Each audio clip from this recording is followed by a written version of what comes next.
it's quiet. And we want to welcome you to this historic Twitter Spaces event, and more broadly, a first in the history of social media. Tonight, I'm pleased to introduce two individuals who've done more to loosen the. Okay, sorry about that. We've got so many people here. So let's see. So they just keep crashing, huh? All right. Well, it's certainly an incredible honor to have Governor DeSantis make this stark announcement.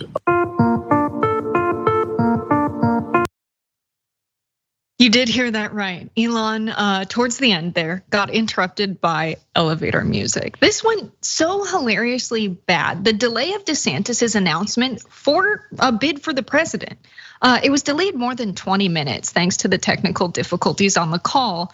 As to why he announced it on Twitter versus literally anywhere else, it was a typical DeSantis reason.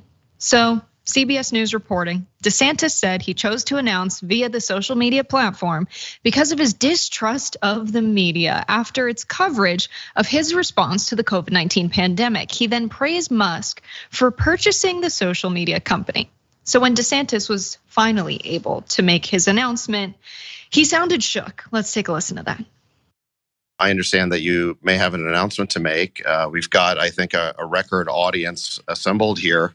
Probably the biggest room that's probably ever been assembled online. What would you like to tell them? Well, I am running for president of the United States to lead our great American comeback. Wow, he really did a good job keeping it a secret right up until that point. DeSantis went on to parrot a bunch of right-wing talking points, so we're gonna spare you regurgitating those and having to listen to any more of the nonsense from Ron DeSanctimonious. But now that he's officially launched his bid in the 2024 GOP primary, let's take a look at how those candidates are doing with the most recent polling. So you can see Donald Trump's at 58% and DeSantis is behind at 20%, Mike Pence at 6%. So, I mean, Pence being considered there, it's very obvious he's running.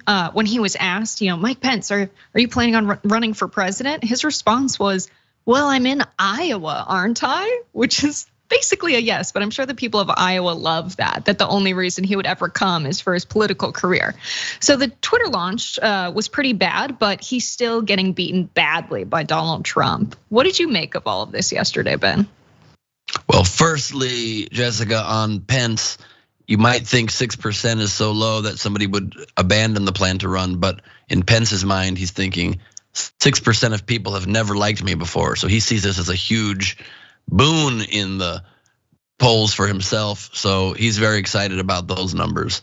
DeSantis, who according to when he finally released a launch video after the Twitter Spaces debacle, released a video with his actual face in it announcing his candidacy. Apparently pronounces his own name Ron DeSantis, Kermit D. Frog style. So we have to start using that. I mean, it is a disaster. Somebody claiming to want to run the free world, to run. It's a disaster, Ben. It's a disaster. That is great. Ron DeSantis here, hoping to solve all the planet's problems.